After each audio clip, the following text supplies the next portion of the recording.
Assalamualaikum warahmatullahi wabarakatuh. Halo teman-teman semuanya, bagaimana kabarnya hari ini?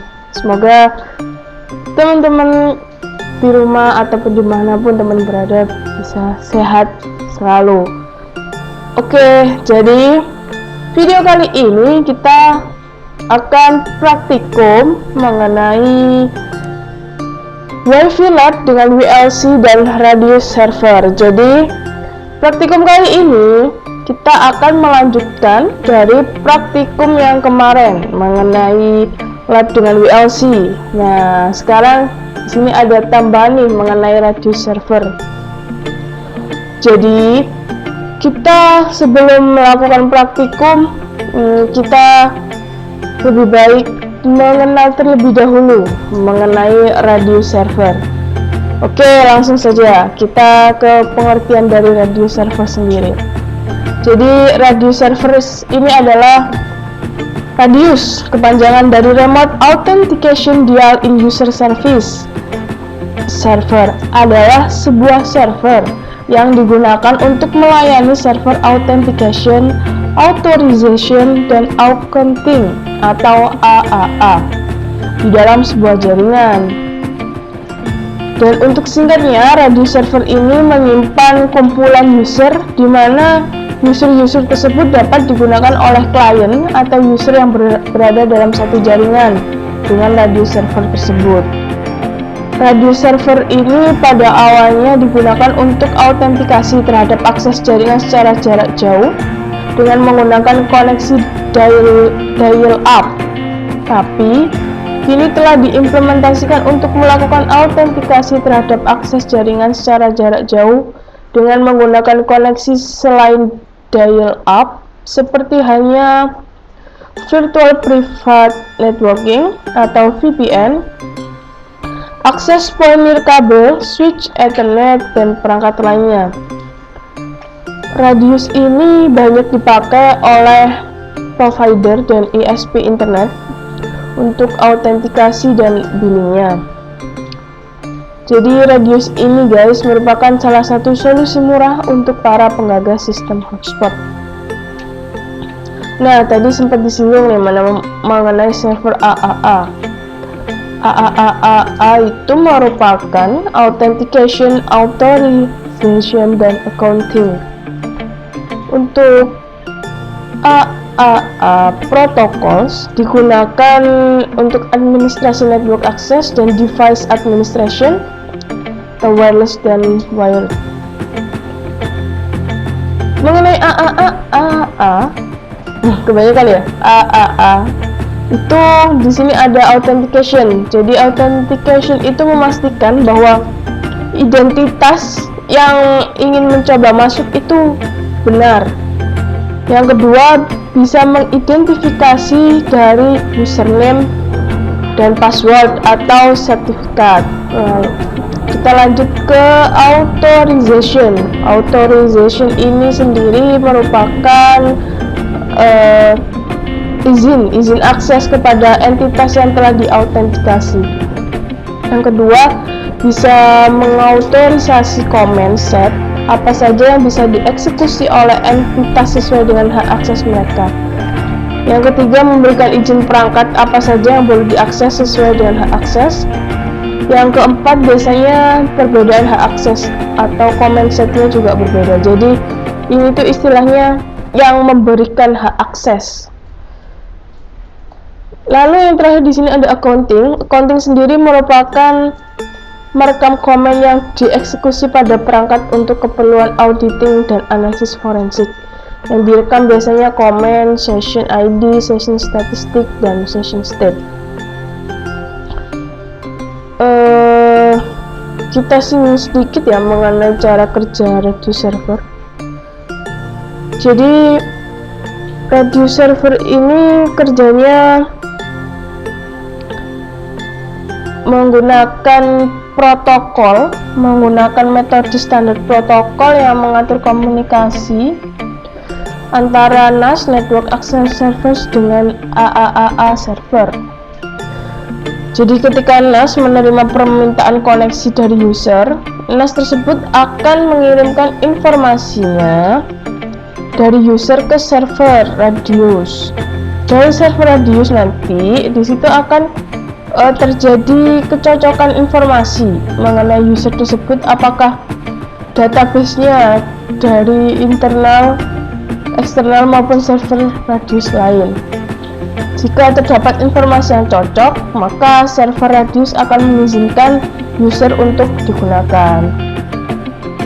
Jika tidak, berarti user tersebut akan ditolak. Yes, menurut garis besar seperti itu cara kerja dari radius server. Untuk manfaatnya sendiri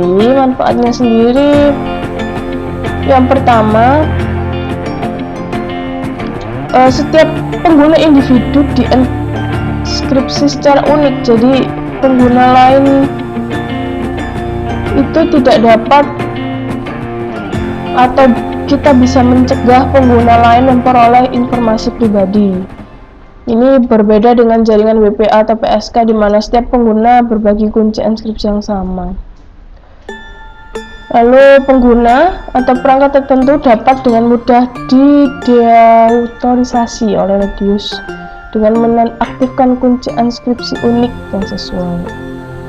Lalu ada network permission-nya yang seperti kebijakan firewall, penjadwalan dapat ditetapkan dalam profil pengguna tertentu berdasarkan identitas pengguna.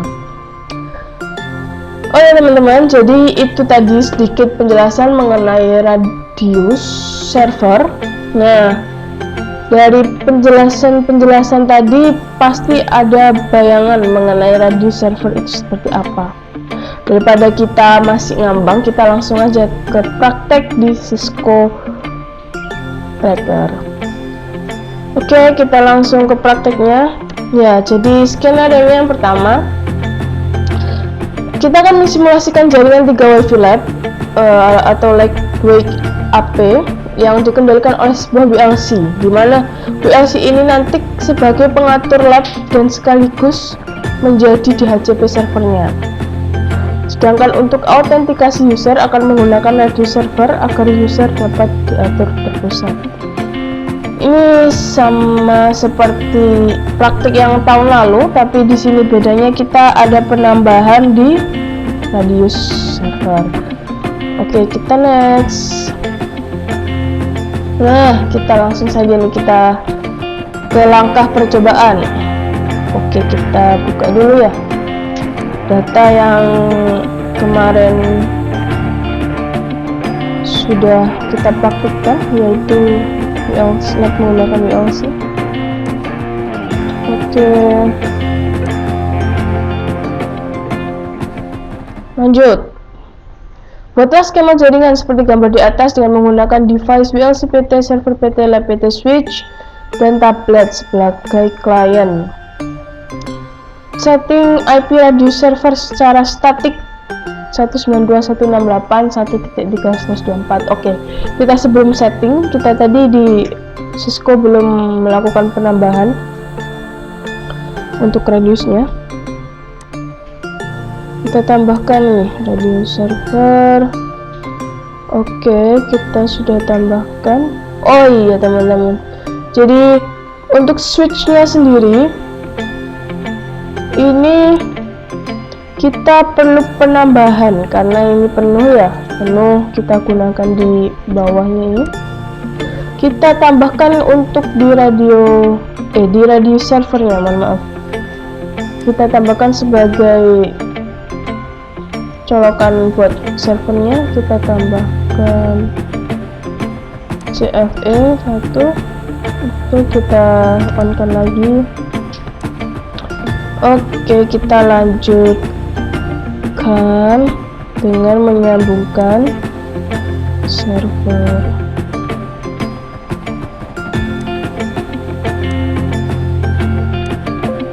Oh, kita pakai ini aja dulu. Oh, sudah. Oke, kita langsung ke langkah tadi. Kita setting di radiusnya secara IP static. Kita ke radius, setting IP-nya di config.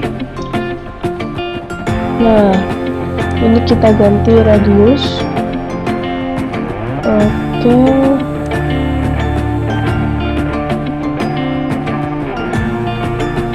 kita setting 192.168 1.3/24 itu 255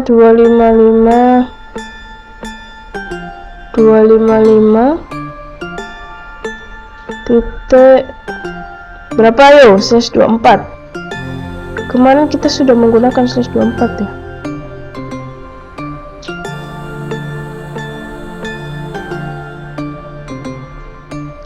/244 itu 0. Oke, kita lanjut. Kita lanjut ke step selanjutnya. Setelah itu aktifkan AAA service. Tambahkan radius connection untuk klien dan buat user yang akan digunakan.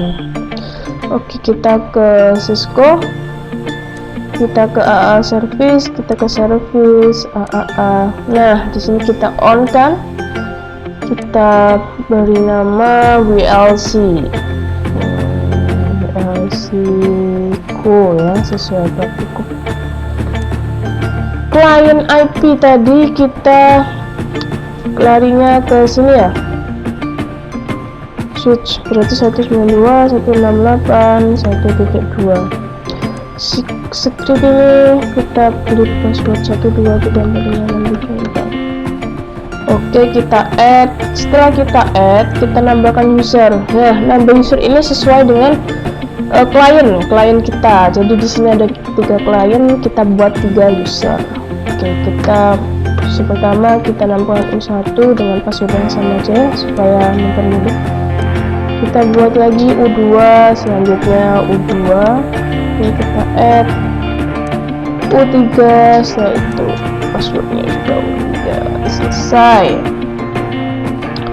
Kita ke langkah selanjutnya. Langkah selanjutnya adalah setting IP WLC secara statik. Ini kemarin kita sudah melakukan ini, kita next. Ini juga kita next. Kita rename masing-masing lab. Oke. Kita rename. Setelah kita rename, kita diam terlebih dahulu ya. Kita rename menjadi LT1. Oke, LT. Yang kedua juga seperti itu.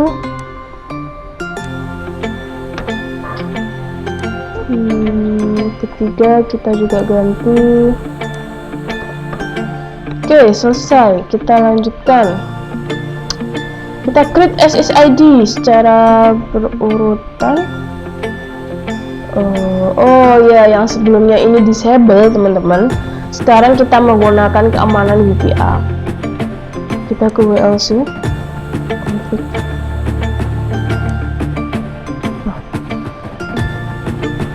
Bukan, kita ke wireless LAN ya.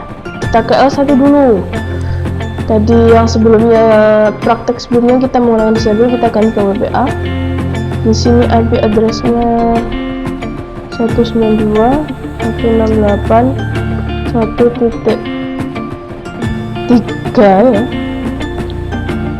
1234567. Oke, kita save. Oke.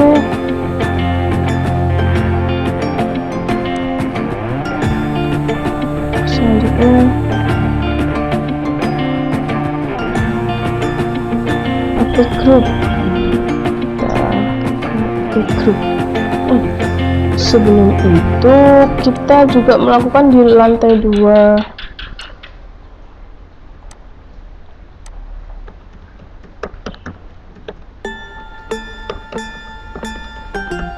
Oke, kita save. Kita juga lakukan di lantai 3. Oh, kita ke WPA dulu. Lantai 3 92.168.1.3 46.8. Kita save. Nah, setelah itu kita ke AP group. Nah, di sini kita LT1 itu ini harus sama dengan LT1 kita pakai lab 1, kita save. Lalu yang LT2 benar, kita save. LT3 menggunakan lab 3 ya, kita save. Oke. Setelah AP group, apalagi yang harus kita setting? SSID di tablet. Jadi kita ke kliennya, tadi sudah dibuatkan user ya, kita ganti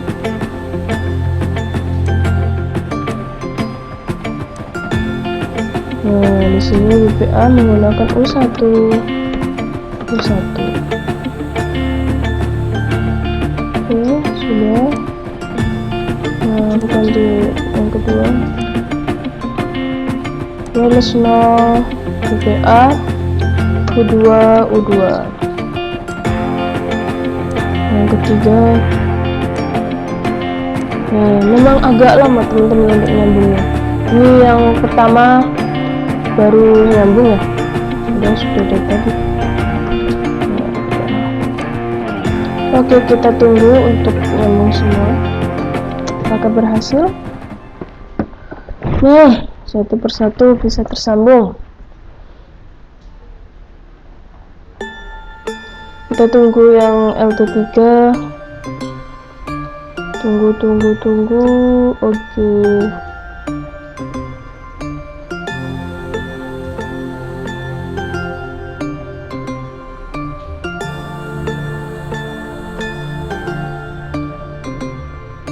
Ya, ini tinggal yang LT3 ya, sabar ya. Di sini pasti nyambung karena memang prosesnya di sini harus melalui autentikasi dari radiusnya tadi, jadi agak lama memang.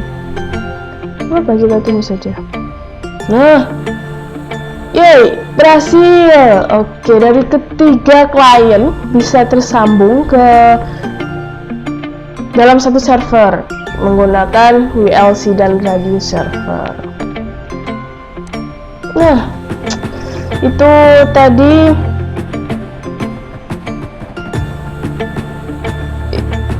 praktikum kali ini. Atau kita mau nyoba untuk menyambungkan ke yang lain? Tapi di sini prosesnya untuk menyambungkan agak lama ya. Oke. Terima kasih teman-teman. Ini dia praktikum WiFi Lab dengan menggunakan WLC dan radius server. Silakan diamati satu persatu bagaimana jalan dari proses radius ini. Terima kasih video kali ini, semoga bermanfaat. Assalamualaikum warahmatullahi wabarakatuh. Salam sukses dari saya.